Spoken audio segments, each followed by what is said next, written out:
Let's start anyway, Joe. It's about to get awkward. As I tried to get my fro into this freaking sweatshirt. I'm Dave the Head, and this is the Living Fro, Bubblehead. Jesus Christ. I was like, I couldn't get my fro through. I was like, damn it. Anyway. Friends don't let fros drive drunk. In this case, it may have to happen. Anyway, so... Just pour some for my dead hairdos. I don't think I'm qualified for this line of jokes. You could. I think I have to go to school for that. Take 7 classes. Why does this continue? Welcome back to Hero Academia. Yes, as we go through episodes 9 through 13, last 5 of season 1, so we are now completely done with that. We do have second season going on. It's still currently going on, so we may get to that down the line. So yeah, we will. So in these episodes, the students are now going to a new form of training, rescue training. Except for they're not going to be on campus, they have to go to an off-site source to do all their different landslides. It's like a giant domed Epcot center kind of thing where there's all these different areas. There's a giant water area because there's a boat sinking. There's a giant landslide. There's up on a mountain, etc., etc. Fires, stuff like that. Well, as this part begins, All Might's out doing his heroic things, even though he knows he's not really supposed to. On his way to work. And thus, he uses up all his time. Thus, he cannot actually go out in public because nobody knows that All Might is this scrawny little dude. I keep waiting for them to give him like a janitor badge. Who's that thin guy? He's a janitor. That would be funny, actually, if they actually did that. But at that point, we meet our new instructor named 13, who looks literally like a spaceman because his ability... Walking spacesuit. Pretty much. His ability is black... Isn't it a she? No, it's a he. Really? Yeah. I thought it was a woman. No, it's a he. Huh. But 13 is... it's just the voicing, I'm sure, is what got you. No, Sounds like a girl. I know, I got that. But it's a dude. I totally assumed the gender of that helmeted person. Anyways, 13 has the ability called Black Hole, which literally sucks anything into a void that turns everything to dust.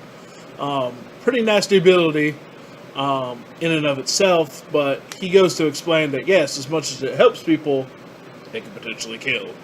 You know, kind of like exploding guy. Yeah, I know, right? And just as things are about to kick off, guess who decides to show up to crash the party? Exploding guy. Oh, no, I totally got it wrong. The League of Villains, man. Oh, purple guy and all his friends. League of Villains show up. These are actual villains, not just some random thugs. These are people who are actually... Alright, so like 3 of them are actually League of Villains, and then like... Yeah, there's like 3, maybe 5 serious threats. And about, what, 40 goons? Yeah, pretty much. And with that, they come in wrecking the party thinking they're going to come in and kill All Might, which is their ultimate goal. But he ain't there. No, he's not. Tomo Shigaraki is our main villain in this, and you don't ever see his face because it's covered by a bunch of hands. What is his deal? He's a man-child. No. What's with the hands? That comes down the line later on. They actually explain that, but I don't so want to get too far. So there's this guy with hands. Literally all over his body. Wrapped around his throat, over his face. Just their hands, and they stop about here on the wrist.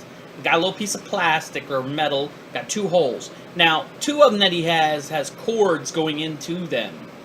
They're the only ones. One of the hands falls off in one of these episodes. It never does anything. He picks it back up and kind of puts it back on or whatever. Well, what happens is... he's wacky. As everyone's fighting, you know, Aizawa gets taken out by the big Noma, who has apparently shock absorption and regeneration. You'll recognize him. He's blue and his brain shows. Yep. And the warp guy who brought them all there to begin with, he's fighting 13. He ends up taking 13 out by using his 13's own power against him. Because he makes these warp zones, kind of clouds. So he It's a activating the power, warp bubble behind, boom. yes. So Boom. now our two only heroes in the room are now like done and done. So now the students have to fight on their own, who are all scattered at this point. Well, I mean, some of that's going on at the same time. There's It a is. lot going on in like all of these episodes. It is, but this is what you were looking for. The action. Yeah. I side mean, of it things. becomes a superhero thing, not a high school joke. Now, granted, our big heroes are out fighting. Now the students themselves are going to have to actually get some action in because, well, they all got scattered. Well, most of them did, anyways. And so we still follow the accolades of Midoriya, who is stuck with Frog Girl, Frog Girl and Ballhead. Ballhead, or Grape Guy, whatever you want to call him. He at this point, he has to come up with a strategy, knowing that the villains obviously have no idea of what the quirks these students actually have. So they're kind of being cautious. Midoriya and Frogger and all of them are in a water area. Once they figure out that they didn't realize that, Sue and all of them could actually fight in the water and all that jazz, they're like, okay, so they don't know where the quirks are, let's see what we can do. Well, the ball-head man, not bald, ball. He has balls on his head. head. He pulls them off and throws them them. at things. Now And they stick to everything. Mhm. Except himself. And of course, as we talk about Frog Girl, it's literally she's a frog. Anything a frog can do, she can. And I think she does a little bit more than that. I mean, I've She- never heard of a frog that could turn and regurgitate. yeah, but then I'm not As I'm not a versatile. zoologist. So. Yes, that's it. Well, in these terms, he uses his own ability to cause a vortex in the water. Ball Man throws balls into the water to cling to everybody, and as everybody comes back to the whirling pool of doom, It felt more like a happy accident. I think he was just spazzing out. sort of to a degree, but it worked in his favor. But it worked all out in favor because now they're all stuck together. So the ball would stick to the body, and then the guy would go to rip it off, and it would stick his Stick hand. hand, and then when he'd oh, run into this oh, dude, no. he'd be stuck that oh way. no! And so that takes care of them. But by the time they're free and watching Aizawa fight off all the villains, they watch his massacre because once Nomu shows up, it turns into game over real quick. Did not go well. But as things go ahead. No, just but as things Things start start looking looking their real darkest, grim as the villains turn to the students, who would show up. Captain America, Really? No. Superman, Come on, you're almost there. Mr. Clean. I give up. No, it was All Might. Yes. All Might shows up, but his smile is not as it seems when he comes through the doors. He's got his war face on. Oh, yes. This man is pissed. Not only is he pissed at himself for not being there when he should have been, but the students could have been killed. Yeah, And he's just mad. So he shows up to take out the bad guy and realizes, oh crap, this big dude Nomu, my punches didn't quite Well, work. it was the regular kid that learned that first. He's all like, "I used my can't let everybody know we used the same attack. Smash power." First. And so when Midoriya tried it, didn't work out. So he figured it out real quick. All Might thought, oh, I got this. Went to do it himself and went, oh, well, I guess it wasn't a lie. Luckily, he's not a one-trick pony. Nope. Things are looking well. It looks like All Might has an upper hand with his fighting superiority until guess who shows up again but the Warp Man. And that ruins All Might's day, as All Might's wound from earlier episodes is being clamped on by Nomu. He put the iron claw on him. Yeah, not looking too good for him. Luckily, Bakugo, Kirishima, and Todoroki show up. Now these are Bomb Man, Ice guy. Ice Guy, and Hardening guy. Yeah, he can turn himself hard. Hard, like, kind of bam, fight, bam, yeah. bam.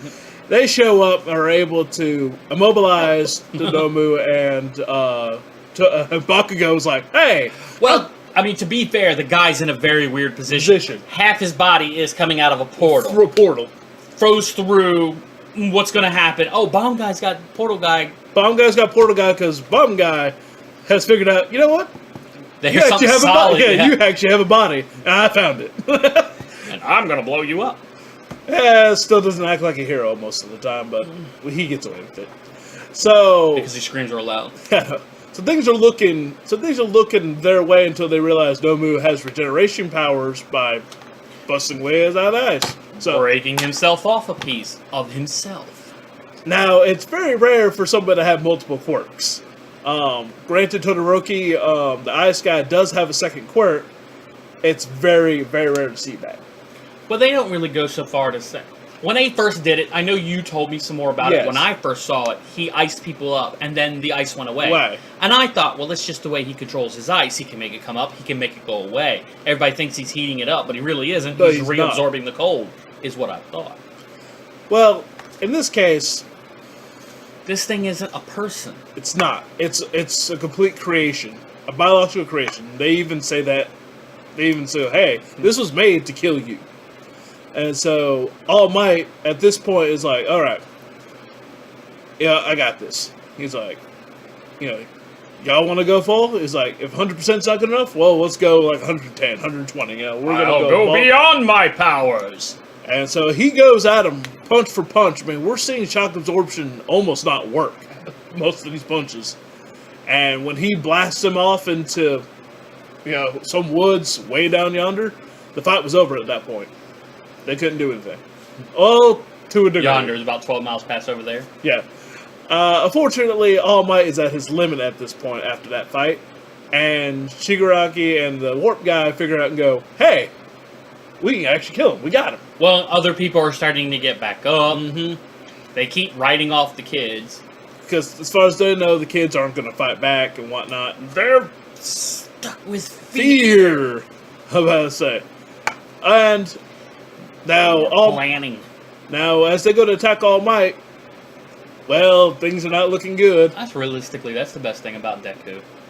Is his ability to plan. And just kind of, His amount of knowledge he has about different powers. Well, and here's the stuff. problem, though. Here's the thing.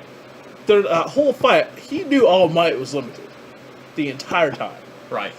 And at the end, when it looked like All Might was pulling the bluff, if he didn't step in, Right. All Might easily could have been gone. Which he eventually does. He does, but that's after the other heroes show up and save the day. So we're talking about all the other teachers that show up coming in. Especially one guy with that, like, can apparently shoot anywhere. And he shoots his gun and he can hit whatever target. Concrete guy. Guy who makes concrete. A guy who makes clones of himself. Mike, booming sound from his voice. You finally got to see that in action. DJ Sucker Punch. Yeah, no kidding. And finally, all key players that were holding the fort down for the villain side are now pretty much being taken out one by one. I have a question. Yes. When we get to our scoring, Yes. are we scoring just this section or the whole thing? Well, we can kind of talk a little bit on the scoring system for 5 episodes if you'd like. But I'm thinking we could probably do the whole thing towards the end for enjoyment. And I think enjoyment would be the full series as a whole at this point. Why don't you do 5, and I'll do the whole. Okay. Like you say, we'll just talk about it as well. Because, like, I'm sitting here thinking, what kind of score should we give it for? Visuals. It's a good question. Because realistically, for these 5 episodes, the visuals are still your very comic book-esque feel to it. Especially the fights. Because the fights feel like they almost jumped out of a comic book. Because the way they're just flying around, throwing punches, like as if like we really want to be in that fight. Like we're actually in it. Even the freeze frame shots, too. Oh yeah, a lot of the freeze frame. I mean, I look at it kind of like, that's kind of cool, and I like how that popped a lot. So I'd have to give the visuals, even for just these 5 episodes, still a 2-star. I mean, it's something that keeps true to its style and does it really well. And while I give it 1 star, with 3 exclamation points that mean nothing. I have to agree with what you just said. While it is 1 star to me, it's consistent. It has its gimmick. It does its gimmick, and it's doing it very, very well. Not only in this section, but in the whole series. I agree. So, as we go to audio, once again, I understand that we've constantly said it's not special, it does its job, we hear sound effects and whatnot, but we get that, but all the attacks, all the hits, all the whoosh, all that's timed perfectly to be kind of this big moment. Every punch, you feel it. It's in the audio. And I have to agree with you this time. And to the point where I'm literally actually going to give it a 2-star versus in the past. Because now we're actually seeing something come into fruition with all those sound effects. Do you think it's maybe part of the situation is that in these episodes there's actually things going on? Physical things, not just, character development. Well, we're finally getting to a climax in our first season where shit got real. I give this episode 2-star, and I put the 2nd star in parentheses because I give the whole series a 1. The audio does its job. It just shines in this second half. Yeah. I mean, we can even go back and say episode 7 and 8 when they were doing their testing in that building. Yes. That's when the audio really starts coming to life. That's when the special effects, like he's saying, and even the music to a degree. It picks up pretty heavily. And I happen to like that. Now we get to story. Boom. Now, story is kind of funny here because I will still give it its 2-star marks. But in this case, it's more of we know things are looking bad because we go from, okay, we're doing student training, we're doing this, we're doing that, and oh, hey, by the way, this is all training for you to when you actually go against the actual villains in real life. Or rescue. Or rescues and stuff like that.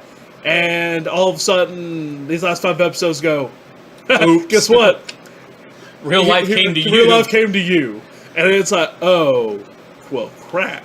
Well, I'm going to give the series as a whole a 2. Now, this section I'm going to give a -1 because realistically there's not a lot of story. It's a giant fight movie for 5 episodes. Oh, yeah. It's done well. The whole series, it starts rough, it ends simple, but the middle part, the meat and potatoes of it, is really good, and I think it's enough to carry the whole series. Now, if I hit up the enjoyment part of this, I would have to say yes, the full bang 2 stars for these last 5 episodes because we're finally to the point where... Me too. We're finally to the point where we're finally getting to see, during this whole fight scene, this whole fight sequences, we're actually watching the students actually go, hey, I am, we are, sure we are, just students, but we have our quirks and whatnot that should help us. Where Ida has to go run out and go get the teachers, which is something which we failed to mention earlier. Really against his personality type. He really did not like the idea that he had to run away to go get help, but it was the best option they had, and he knew that. Well, I mean, and 13 reminds him, you are a hero. Do what it takes to save everybody. So he books it. So he's gone to go get the other heroes. Rocket legs. Now, the only problem is, the warp guy is almost too fast for him because, he can warp and do whatever. Well, everyone else is doing their part to keep him off of him. Which, at this point, it's Uraka actually being the first person to realize there's actually a physical body and actually grabs it and makes it float. He gets stunned for a second and is like, okay, now y'all just pissed me off. I like when they show him. We're not going to go through how it finally ends. And I mean, no. Obviously, there's a season 2, so there's more. But how they get there is a different story. But when they show the Shadow Man, he looks so dapper. He's wearing slacks, button-up shirt, a vest. I mean, I like that costume. Well, he looks where he works at. He's supposed to be a bartender. I'm gonna throw this out there for those of you who are a little bit older or ever saw the Tick cartoon series. He looks like Chairface Chippendale, only he doesn't have a chair for a face. That's hilarious, actually. Oh, I love the Tick. But there you go. I give this whole series 8 overall. And the reason being is because I've watched many anime series based on the same premise, over the years. Dragon Ball Z, Naruto, but where there's always a Hero whole groups mixed in a school now. So and so it's something where we get a lot of comedy, a lot of action, but Hero Academia is one of the few series that actually pulls it off in a right way with the right momentum. so far, my favorite thing about it is that it has a large cast. It does. So if you don't like someone, it's okay. They're probably not going to get a lot of screen time. You can find someone else. I give the series on whole a 6. The visuals is not my cup of tea, and the audio it's good. It just does its job. I give this section a 7 because I just enjoyed it because it was a slugfest movie. I mean, realistically, Well, I look at it like we're finally getting to the. Well, see, because this now could have been a really good Hollywood film for superheroes. You know what I mean? If they did it as a live action. It was like, here's 13 kids, let's make them superheroes, and here's the 2-hour fight.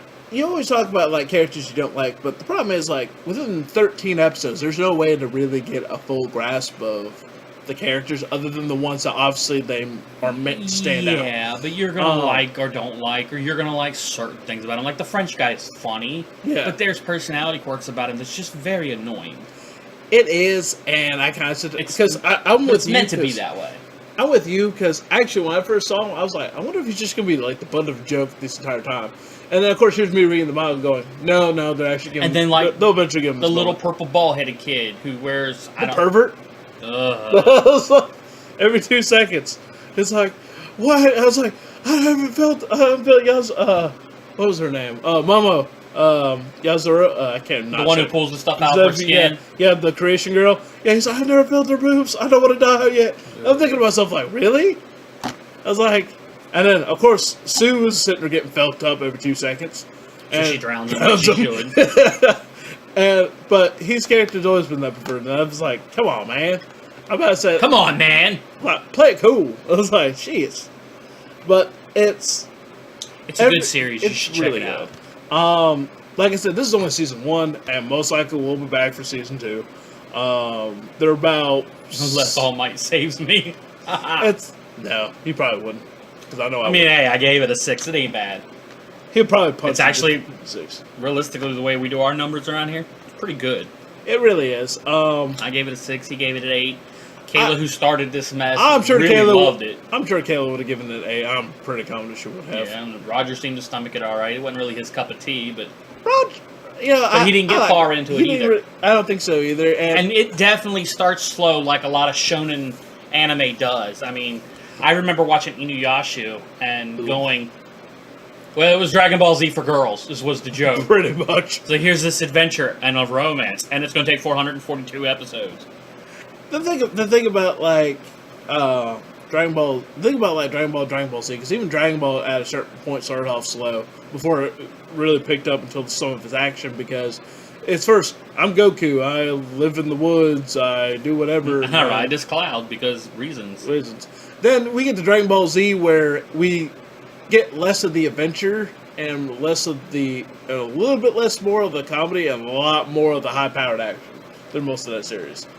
Now the comedy is still there for the series. Well, it just I kind of watched drops. the first season of Bleach, the first main story arc, and Yeah. I enjoyed it. The second one, it started getting very, in my mind, Dragon Ball Z-ish. It was like, oh, we've got to do so much more because this next villain is so much more powerful than the last one. Well, see, that's believe it or not, a lot of the latest series, such as Bleach, such as One Piece, whatnot, they actually take a little bit from Dragon Ball Z. Okay. A lot of them were actually, especially One Piece. One Piece is inspired by it, but the only thing about One Piece is it's just like Hero Academia. If you actually give it a shot, it'll start off slow. Oh, I don't have a problem with the idea of watching the show, except there's like 900 episodes. Well, fair. What I'm saying is, like, the series does what we're seeing in Hero Academia, where it starts off slow, but then it's like, bam, all right, a little bit of then we go into a little bit of, character building, bam, a little bit of character, bam, and it does it really well. You know what? Speaking of this, got me thinking. What's up? You and I need to do a review for some of the Marvel shows on Netflix for my channel. Yeah, we could probably do that. I don't see a problem with that. I wouldn't mind doing that. Sounds good. Real good. Real good. I like Marvel. I really do. I like Netflix. Now, ladies and gentlemen, as we wrap this up, I just want to let you know, do a shout out to, I believe his name's Gary Watts.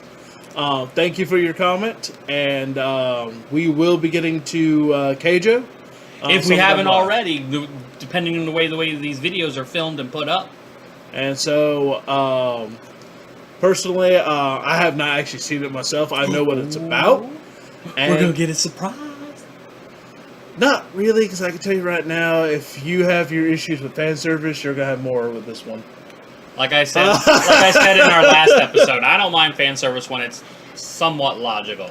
Like the Street Fighter movie. They peeked in on Chun-Li taking a shower. But it made sense she was taking The a shower. shower. Okay. You know, the Major's a cyborg. And her suit that makes her look like she's naked, or in the anime, she was naked, Might as well be. helps her to stealth. Is it kind of cheesy and cheesecake? Yes, but it has a logic sense. If it's all like, my boobs do not understand the laws of gravity. Okay, first of all, this is anime. Almost none of these actually follow the laws of gravity. Period. Doesn't matter what show you watch. Oh, God. None of it does. But beyond that, ladies and I think it's like a spice. A little bit goes a long way. well, we can try. Ladies and gentlemen, I'm Chris. He's Dave. I'm scarred. Probably for life. Hate scarred anime. After it's already got awkward. See you next time. Indeed.